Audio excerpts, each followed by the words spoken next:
யூதர்களுக்கென்று ஒரு தனி நாடு வேண்டும் என்பதற்காக யூத தேசிய நாடு என்கிற பெயரில் ஒரு நாட்டை உருவாக்க வேண்டும் என்கிற ஒப்பந்தம் தான் 100 ஆண்டுகளுக்கு முன்பதாக இதே மாதிரியான ஒரு நாளிலே போடப்பட்டது. அந்த ஒப்பந்தம் போடப்பட்டு 100 ஆண்டுகளுக்கு பிறகு பாலஸ்தீனத்திற்குள் இஸ்ரேல் உருவாக்கப்பட்டு 77 ஆண்டுகளுக்கு பிறகு பாலஸ்தீனத்தையும் தனி நாடாக நாங்கள் அங்கீகரிக்கிறோம் என்கிற அறிவிப்பை உத்தியோகபூர்வமாக பிரித்தானியாவினுடைய பிரதமர் ஸ்டாமர் சற்று நேரத்துக்கு முன்பதாக அறிவித்திருக்கிறார். மிகவும் பரபரப்பான, மிகவும் அனைத்து மக்களாலும் வரவேற்கத்தக்க ஒரு அறிவிப்பாக இந்த அறிவிப்பு ஸ்டாமரினால் விடுக்கப்பட்டிருக்கிறது. பாலஸ்தீன அரசாங்கத்தை தனி அரசாங்கமாக அங்கீகரிப்பது என்பது இஸ்ரேலுக்கு பெரிய அச்சுறுத்தல் அப்படிங்கிறாரு.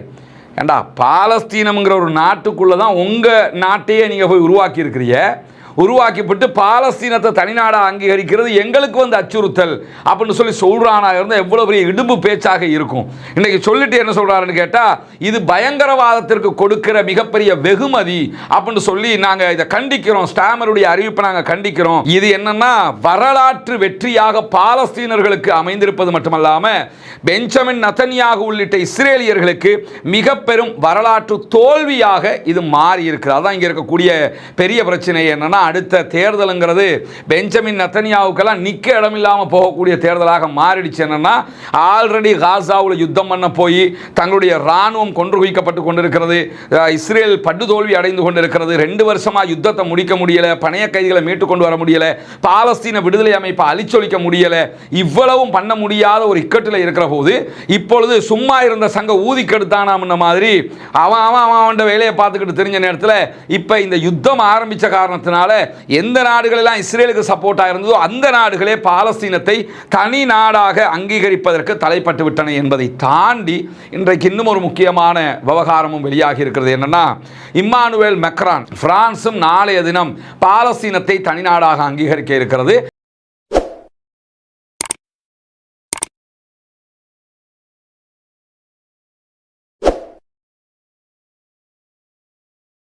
அன்பிற்கினிய சகோதர சகோதரிகளே, நம் அனைவர் மீதும் ஏக இறைவனுடைய அமைதியும் கருணையும் உண்டாகட்டுமாக என்கிற உயரிய பிரார்த்தனைகளோடு பாலஸ்தீனத்தினுடைய காசா பகுதிகள் மீதான இஸ்ரேலிய ஆக்கிரமிப்பு இராணுவத்தினுடைய தாக்குதல்கள் ஆரம்பிக்கப்பட்டு இன்றோடு 716வது நாளாக இருக்கக்கூடிய இந்த சந்தர்ப்பத்தில் இன்றைக்கு என்னவெல்லாம் நடக்கிறது, பாலஸ்தீனத்தை ஒட்டிய சர்வதேச நிலப்பரப்பிலும் என்னவெல்லாம் நடக்கிறது என்கிற செய்திகளைத்தான் பார்க்க இருக்கிறோம்.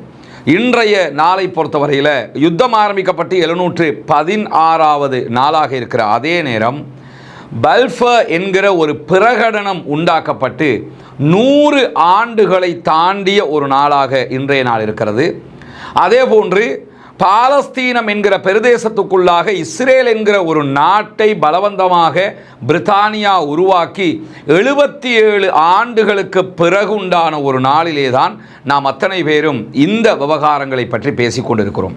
குறிப்பாக இந்த பல்ஃபர் என்கிற பிரகடனம் 100 ஆண்டுகளுக்கு முன்பதாக உருவாக்கப்பட்டது எதுக்காகன்னு சொன்னால், பல்ஃபர் என்கிற ஒருவனால் உருவாக்கப்பட்டது யூதர்களுக்கென்று ஒரு தனி நாடு வேண்டும் என்பதற்காக யூத தேசிய நாடு என்கிற பெயரில் ஒரு நாட்டை உருவாக்க வேண்டும் என்கிற ஒப்பந்தம் தான் 100 ஆண்டுகளுக்கு முன்பதாக இதே மாதிரியான ஒரு நாளிலே போடப்பட்டது.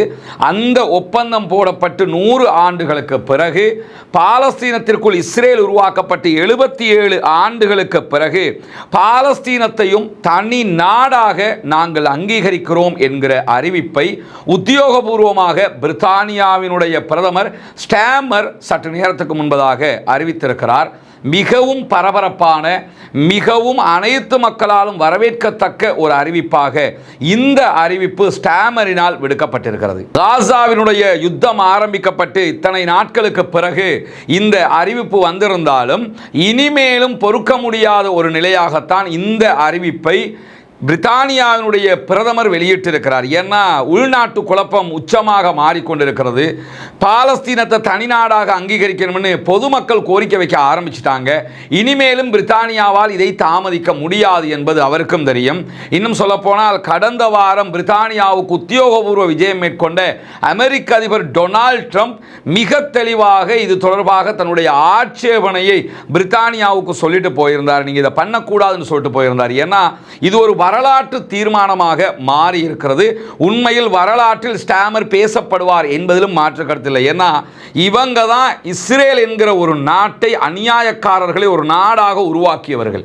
இவர்கள் பாலஸ்தீனத்தை தனி நாடாக அங்கீகரிப்பார்கள் என்பது யாரும் கனவிலும் நினைக்காத ஒரு காரியம். அந்த காரியம் நடந்தேறி இருக்கிறது. இன்ஷா அல்லாஹ் நாளைய தினம் பாலஸ்தீனம் தனி நாடாக நாங்கள் அங்கீகரிக்கிறோம் என்பதை ஐநாவிலும் பிரித்தானியா உறுதிப்படுத்த இருக்கிறது. இது தொடர்பாக பிரித்தானியாவினுடைய பிரதமர் ஸ்டாமர் வெளியிட்டிருக்கக்கூடிய அறிவிப்பு வெளியாகி இருக்கிறது.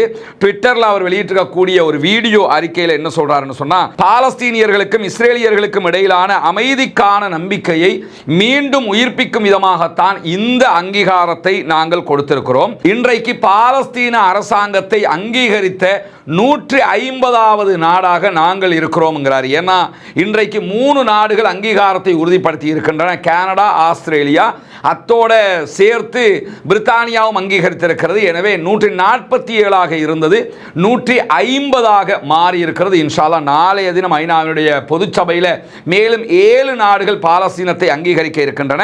அந்த 7 நாடுகளும் அங்கீகரிக்கிற போது 157ஆக பாலஸ்தீனத்திற்கான அங்கீகாரம் பெற்ற நாடுகள் உயர்வடையும் என்பதையும் நம்ம புரிந்து கொள்ளுகிற அதே நேரத்தில் வரும் வாரங்களில் நாங்கள் பாலஸ்தீன விடுதலை அமைப்பு மேலே நிறைய தடைகளை கொண்டு வர இருக்கிறோம்னு ஸ்டாமர் சொல்லியிருக்கக்கூடிய அறிவிப்பும் வெளியாகி இது தொடர்பாக இன்றைக்கு டெலிகிராஃப் வெளியிட்டிருக்கக்கூடிய ஒரு முக்கியமான ஆர்டிக்கல்ல அவங்க என்ன சொல்றாங்கன்னு சொன்னா, ஸ்டாமரை பொறுத்தவரையில் பாலஸ்தீனத்தை தனிநாடாக அங்கீகரிச்சிட்டாரு.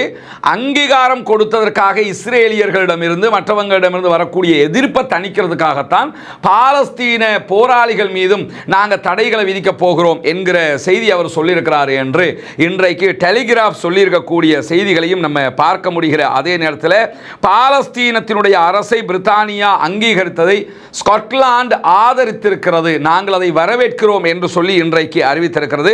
ஸ்காட்லாந்தினுடைய அமைச்சர் வெளியிட்டிருக்கக்கூடிய வெளிவிவகார அமைச்சர் வெளியிட்டிருக்கக்கூடிய அறிக்கையில் இன்றைக்கு பாலஸ்தீனத்தை பிரித்தானியா அங்கீகரித்திருக்காங்க. ஆனால் இதெல்லாம் டூ லேட், நீங்க எப்போதோ அங்கீகரித்திருக்கணும் அப்படின்னு சொல்லிவிட்டு தான் சொல்கிறாரு. மேலதிக தடைகளையும் நீங்க இஸ்ரேல் மேல கொண்டு வரணும், ஆயுத தடை கொண்டு வரணும், அவங்களுக்கு ஆயுதம் விற்கக்கூடாது, இந்த மாதிரி காரியங்களையும் நீங்க முடிவெடுக்கணும்னு சொல்லி அவர் சொல்லியிருக்கிறார். அதே நேரத்தில் இன்றைக்கு இது தொடர்பாக இஸ்ரேலிய பிரதமர் பெஞ்சமின் நெதன்யாகு ஒரு அறிவிப்பை வெளியிட்டிருக்கிறார். அறிவிப்புங்கிறத விட ரொம்ப புலம்பி இருக்கிறாருங்கிறத தான் நம்ம புரிஞ்சு கொள்ள முடிகிறது. என்னன்னா பாலஸ்தீன அரசாங்கத்தை தனி அரசாங்கமாக அங்கீகரிப்பது என்பது இஸ்ரேலுக்கு பெரிய அச்சுறுத்தல் அப்படிங்கிறாரு.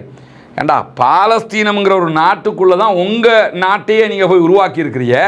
உருவாக்கிவிட்டு பாலஸ்தீனத்தை தனிநாடாக அங்கீகரிக்கிறது எங்களுக்கு வந்து அச்சுறுத்தல் அப்படின்னு சொல்லி சொல்றானா இருந்தால் எவ்வளவு பெரிய இடும்பு பேச்சாக இருக்கும். இன்னைக்கு சொல்லிட்டு என்ன சொல்றாருன்னு கேட்டா, இது பயங்கரவாதத்திற்கு கொடுக்கிற மிகப்பெரிய வெகுமதி அப்படின்னு சொல்லி நாங்க இதை கண்டிக்கிறோம். ஸ்டாமருடைய அறிவிப்பை நாங்கள் கண்டிக்கிறோம். யுத்தத்தில் இறுதி முடிவை அடைவதற்கும் பாலஸ்தீன விடுதலை அமைப்பை ஒழிப்பதற்கும் எங்களுடைய பணைய கைதிகளை மீட்டு கொண்டு வருவதற்கும் நாங்கள் வந்து வலுவாக போராடி கொண்டிருக்கக்கூடிய நேரத்தில் நீங்க பாலஸ்தீனத்தை தனிநாடாக அங்கீகரிக்கிறதாக இன்றைக்கு அறிவிச்சிருக்கிறீங்க. நான் பாலஸ்தீனம் தொடர்பான ஐநாவினுடைய அமர்வுக்கு கலந்து கொள்ள இருக்கிறேன். அதற்கு பிறகு அமெரிக்க அதிபர் டொனால்ட் ட்ரம்பை நான் சந்திக்க இருக்கிறேன். சந்தித்து பேசும்போது அவரிடத்தில் மேலதிகமான பல விவகாரங்களை கலந்துரையாட இருக்கிறேன் என்று சொல்லி அவர் சொல்லி இருக்கிறாரு. இதெல்லாம் என்னன்னா, சந்திச்சுட்டு வந்து என்ன செய்வாங்க, இன்னும் கொஞ்சம் கூடுதலாக பொதுமக்களை கொல்ல போறாங்க, அவ்வளவுதான் நடக்க போதே தவிர வேற எதையும் இதில் அவரால் பண்ண முடியாதுங்கிறது அவருக்கு தெரியும். இது என்னன்னா வரலாற்று வெற்றியாக பாலஸ்தீனர்களுக்கு அமைந்திருப்பது மட்டுமல்ல, பெஞ்சமின் நெதன்யாகு உள்ளிட்ட இஸ்ரேலியர்களுக்கு மிக பெரும் வரலாற்று தோல்வியாக இது மாறி இருக்கிறது. அதான் இங்க இருக்கக்கூடிய பெரிய பிரச்சனை. என்னன்னா, அடுத்த தேர்தலுங்கிறது பெஞ்சமின் நெதன்யாவுக்கெல்லாம் நிக்க இடமில்லாம போகக்கூடிய தேர்தலாக மாறிடுச்சு. என்னன்னா, ஆல்ரெடி காசாவில் யுத்தம் பண்ண போய் தங்களுடைய ராணுவம் கொன்று குவிக்கப்பட்டு கொண்டிருக்கிறது. இஸ்ரேல் படுதோல்வி அடைந்து கொண்டிருக்கிறது. 2 வருஷமா யுத்தத்தை முடிக்க முடியல, பணைய கைதிகளை மீட்டு கொண்டு வர முடியல, பாலஸ்தீன விடுதலை அமைப்பை அழிச்சொலிக்க முடியல. இவ்வளவும் பண்ண முடியாத ஒரு இக்கட்டில் இருக்கிற போது இப்பொழுது சும்மா இருந்த சங்க ஊதி கெடுத்தானாம்ன மாதிரி அவன் வேலையை பார்த்துக்கிட்டு தெரிஞ்ச நேரத்தில் இப்போ இந்த யுத்தம் ஆரம்பித்த காரணத்தினால எந்த நாடுகளெல்லாம் இஸ்ரேலுக்கு சப்போர்ட்டாக இருந்ததோ அந்த நாடுகளே பாலஸ்தீனத்தை தனி நாடாக அங்கீகரிப்பதற்கு தலைப்பட்டு விட்டன என்பதை தாண்டி இன்றைக்கு இன்னும் ஒரு முக்கியமான விவகாரமும் வெளியாகி இருக்கிறது. என்னன்னா, இம்மானுவேல் மெக்ரான் பிரான்சும் நாளைய தினம் பாலஸ்தீனத்தை தனிநாடாக அங்கீகரிக்க இருக்கிறது. இப்படி அங்கீகரிக்கிற போது ஐநாவினுடைய சபையில் இருக்கக்கூடிய வீட்டோ பவர் கொண்ட 5 நாடுகள்ல 4 நாடுகள் பாலஸ்தீனத்தை தனிநாடாக அங்கீகரித்ததாக ஆகிவிடும். அதே போன்று இன்றைக்கு கனடா பாலஸ்தீனத்தை தனிநாடாக அங்கீகரிச்சதா சொல்லியிருக்கிறாங்க. கனடா, அதே போன்று பிரித்தானியா, அதே நேரத்தில் பிரான்ஸ், இந்த 3 நாட்டையும் எடுத்துக்கிட்டோம்னா G7 நாடுகள்ல 3 நாடுகள் பாலஸ்தீனத்தை தனிநாடாக ஒப்புக்கொள்கின்றன என்கிற அர்த்தம் இங்கே வெளிப்படுகிறது. இப்படி பல விவகாரங்கள்ல பாலஸ்தீனத்திற்கு இதிலே முன்னேற்றம் ஏற்பட்டிருக்கிறது. ஆனா யுத்தம் நிற்க போறதில்லை, அதை நம்ம புரிஞ்சுக்கணும். பாலஸ்தீனத்தை தனிநாடா அங்கீகரிக்கிறாங்கிறதுனால உடனே யுத்தம் நின்றும் அர்த்தம் இல்லை. யுத்தம் நிற்பதற்கும் இந்த அங்கீகாரத்துக்கும் எந்த தொடர்பும் இல்லை. ஆனால் இதற்கு பிறகு நிலைய சலுகைகள், அதே போன்று பாலஸ்தீனம் தனிநாடு என்கிற ஐநாவினுடைய ஒட்டுமொத்த ஆதரவை பெறுவதற்கு இதுவெல்லாம் பெரிய வாய்ப்பாக அமையப் போகிறது என்கிற நிலையில தான் இன்றைக்கு பிரான்சினுடைய அதிபர் இம்மானுவேல் மெக்ரான் இது தொடர்பாக கருத்து வெளியிட்டிருக்கிறார். அதில் அவர் என்ன சொல்றாருன்னா, இஸ்ரேலுடைய சேனல் 20க்கு ஒரு பேட்டி கொடுத்திருக்கிறாரு. அந்த பேட்டியில ஏன் நீங்க பாலஸ்தீன தனிநாடா அங்கீகரிக்கிறீங்கன்னு சொல்லும்போது அதுக்கு பதில் சொல்றாரு. எப்படின்னா, பாலஸ்தீனத்தில் இவ்வளவு 2 ஆண்டுகளாக யுத்தம் நடக்குது, என்னத்தை கண்டுட்டீங்கன்னு கேட்கிறாரு. 2 ஆண்டா யுத்தம் பண்றீங்கள, என்னத்தை கண்டீங்க? பாலஸ்தீன விடுதலை அமைப்பை அழிச்சிங்களா? அழிக்க முடியல. பாலஸ்தீனத்தில் உங்க பணைய கைதிகளை உயிரோட மீட்டு வந்துட்டீங்களா? அதையும் செய்ய முடியல. 2 வருஷமா அவங்களால யுத்தத்தை முடிக்க முடியாம இருக்குது. இது உங்களுக்கு தோல்வி இல்லையா? அதை தாண்டி அவர் ஒரு முக்கியமான விஷயத்தை என்ன சொல்றாருன்னு கேட்டா, பாலஸ்தீன விடுதலை போராளிகள் நீங்க 2 வருஷத்துக்கு முன்னாடி யுத்தத்தை ஆரம்பிக்கும் போது எப்படி இருந்தாங்களோ அதே எண்ணிக்கையோடு இப்பயும் இருக்கிறாங்க. 2 வருஷத்துக்கு முன்னாடி யுத்தத்தை ஆரம்பிக்கும் போது பலஸ்டைன் ஃபோர்ஸஸ் ஒரு 50,000 பேர் இருக்காங்கன்னு உதாரணத்துக்கு வச்சுக்கிறோங்க. இப்பொழுதும் 50,000 பேர் இருக்கிறாங்க. அப்ப எத்தனை பேரை கொன்றதா சொல்றீங்களே, அத்தனை பேரும் பொதுமக்களை தான் கொண்டிருக்கீங்க. இவ்வளவு காலமா நம்ம இதை சொல்லி வர்றோம், அது வேற விஷயம். இன்றைக்கு பிரான்சினுடைய அதிபரே ஓப்பன் ஸ்டேட்மெண்ட் என்ன கொடுக்கிறாருன்னு கேட்டா, இந்த யுத்தத்தால் நீங்கள் பாலஸ்தீன விடுதலை அமைப்பினுடைய போராளிகளை அழிக்கவே இல்லை. வெளிநாடுகளில் இருந்த தலைவர்களை உள்ள புகுந்து வெளிநாடுகளுக்குள்ள சுதந்திரமாக இருக்கிற நேரத்தில் கொன்னீங்களே தவிர பாலஸ்தீனத்துக்குள்ள நீங்க எத்தனை போராளிகளை கொன்னீங்க என்று சொல்லி அவர் இன்றைக்கு கேள்விகளை எழுப்புறது மட்டுமல்லாம, இஸ்ரேலுக்கு தன்னை பாதுகாத்துக் கொள்கிற உரிமை இருக்குது, அதுக்காக பாவிகளை கொல்ல முடியும் என்கிற அனுமதியை நாங்கள் தர முடியாது. காசாவில் இஸ்ரேல் நிரந்தரமான யுத்தம் ஒன்றை செய்வதற்கு எத்தனிக்கிறது, அதற்கு ஒருபோதும் நாங்கள் அனுமதிக்க முடியாது. எனவேதான் நீங்க நீண்ட காலம் 2 வருஷம் செஞ்ச யுத்தமே ஃபெயிலியர் ஆயிடுச்சு. இனிமே இந்த யுத்தத்தை நிறுத்துங்க. அதனால தான் பாலஸ்தீனத்தை நாங்கள் தனி நாடாகவே அங்கீகரிக்கிறதுக்கு முனைப்படுத்திருக்கிறோம் என்கிற செய்திகளை இன்றைக்கு மிக தெளிவாக இம்மானுவேல் மெக்ரான் சொல்லிவிட்டு கடைசியாக சொல்றார். நேர்மையாக சொல்லணும்னா, அக்டோபர் 7ஆம் தேதிக்கு முன்பதாகவே நாங்கள் அத்தனை பேருமே பாலஸ்தீனத்தை தனி நாடாக அங்கீகரிச்சிருக்கணும். ஆனால் நாங்கள் அப்போ அங்கீகரிக்கலை. அப்போ அங்கீகரிச்சிருந்தா பல பிரச்சனைகள் முடிஞ்சிருக்குங்கிறார். உண்மையுமே தான். இன்னைக்கு மக்ரான் சொல்கிற மாதிரி இன்னும் கொஞ்ச நாளைக்கு பிறகு பாலஸ்தீனம் தனி நாடு என்ற ஐநாவில் அங்கீகாரம் பெறும்ல, இன்ஷா அல்லாஹ். அப்படி அங்கீகாரம் பெறுகிற டைம் முழு உலகமும் ஒப்புக்கொள்கிற ஒரு நேரம் வரும்ல, அப்போ இதே மாதிரி நிறைய ஜனாதிபதிகள் புலம்புகிற ஒரு தருணம் வரும். நாங்கள் என்னைக்கோ இதை செஞ்சிருந்தா இவ்வளவு அழிவுகள் ஏற்பட்டிருக்காது என்று புலம்புகிற ஒரு நிலை வரும். இன்னைக்கு இம்மானுவேல் மெக்ரான் அந்த புலம்பலை சொல்லி இருக்கிறார் என்கிற நிலையோடு மேலதிகமாக மெக்ரான் என்ன சொல்றாருன்னா, நான் இந்த பாலஸ்தீனத்தை தனிநாடாக அங்கீகரிக்கிறது, அதே மாதிரி பிரித்தானியா பாலஸ்தீனத்தை தனிநாடாக அங்கீகரிக்கிறது, இதுக்கெல்லாம் முஸ்லிம் டேஷ்போராவினுடைய முஸ்லிம் புலம்பெயர் அமைப்புகளுடைய, அதே நேரத்தில் அங்கே இருக்கக்கூடிய முஸ்லிம் அமைப்புகளுடைய அழுத்தம் தான் காரணம் என்று சொல்றிய. எந்த அழுத்தமும் எங்களுக்கு கிடையாது. உள்நாட்டு அழுத்தங்களை வச்சு நான் வெளிநாட்டு தீர்மானங்களை எடுக்கிறதே கிடையாது. இந்த தீர்மானம் மனிதநேய அடிப்படையில் எடுக்கப்பட்ட தீர்மானம் என்று சொல்லி மிக தெளிவாக சொல்லிவிட்டு மக்ரான் என்ன சொல்றாருன்னா, நீங்க தொடர்ந்து காசாவில் யுத்தம் தான் பண்ணுவீங்கன்னா ஐரோப்பிய யூனியன் வழியாக உங்கள் மீது மேலதிக தடைகளையும் நாங்கள் கொண்டு வருவோம் என்கிற எச்சரிக்கையும் விடுத்திருக்கக்கூடிய நேரத்தில் தான் இன்றைக்கு இஸ்ரேலுடைய பாராளுமன்றம் நெசட்டினுடைய முன்னாள் உறுப்பினரும் பலாத் கட்சியினுடைய தலைவருமாக இருக்கக்கூடிய ஹனீன் சோபியை இஸ்ரேலிய ஆக்கிரமிப்பு ராணுவம் இன்றைக்கு கைது செய்திருக்கிறது. இவங்க தான் ஹனீன் சோபி. இவங்க அங்க ஒரு அரபு கட்சி நடத்துறாங்க. இவங்க பாலஸ்தீன இஸ்ரேலிய குடியுரிமை கொண்டவர்கள். இவங்க பிறந்தது பழைய பாலஸ்டைன் என்கிற தேசத்துக்குள்ள. அந்த பகுதியை தான் இப்ப இஸ்ரேல்னு ஆக்கி வச்சிருக்கிறான். அங்க பிறந்தவங்க. இவங்க இப்பொழுது இருக்கிறதெல்லாம் இஸ்ரேலுக்குள்ள தான். இஸ்ரேலில் தேர்தலில் போட்டியிட்டு எம்பியாகவும் இருந்தாங்க. இப்ப எம்பியாக இல்லை. இன்றைக்கு திடீரென உள்ள புகுந்து பாலஸ்தீனத்திற்கு ஆதரவாக இருக்கிறாங்கிற காரணத்தை சொல்லி இவங்க அவர்களை இஸ்ரேலிய அரசாங்கம் கைது செய்திருக்கிறது என்கிற நிலையில் தெற்கு இஸ்ரேல் பகுதிகளில் இன்றைக்கு 3 ஏவுகணை தாக்குதல்கள் நடத்தப்பட்டிருக்கிறது. ஆரம்பமாக இந்த தாக்குதல்களை யெமனில் இருக்கிற ஹூதிகள் நடத்தி இருக்கலாம் என்கிற செய்திகள் சொல்லப்பட்ட நிலையில் ஹூதிகள் நடத்தவில்லை, உண்மையாகவே இந்த தாக்குதலை பாலஸ்தீன விடுதலை அமைப்பினர் தான் நடத்தி இருக்கிறார்கள் என்கிற செய்திகள் வெளியாகி இருக்கிறது. அஸ்தோது நகரத்தை நோக்கித்தான் இந்த தாக்குதல்கள் நடத்தப்பட்டிருக்கக்கூடிய சூழலில் இன்றைக்கு பாலஸ்தீன விடுதலை அமைப்பினர் நடத்திய தாக்குதல் இஸ்ரேலிய ஆக்கிரமிப்பு ராணுவத்தினுடைய வெஹிக்கிளுக்கு அட்டாக் நடத்தப்பட்டிருக்கிறது. கிட்டத்தட்ட 10 இஸ்ரேலிய ஆக்கிரமிப்பு ராணுவத்தை சேர்ந்தவர்கள் படுகாயம் அடைந்திருக்கிறார்கள் என்கிற செய்திகளை இஸ்ரேலிய ஆக்கிரமிப்பு ராணுவம் இன்றைக்கு வெளியிட்டிருக்கக்கூடிய சூழலையும் நம்ம பார்க்க முடிகிற அதே நேரத்தில் ஒரு செய்தியை நீங்க பார்க்கலாம். ஒரு சில பேர் பரப்பி கொண்டிருக்கக்கூடிய நிலையை நம்ம அவதானிக்க முடிகிறது.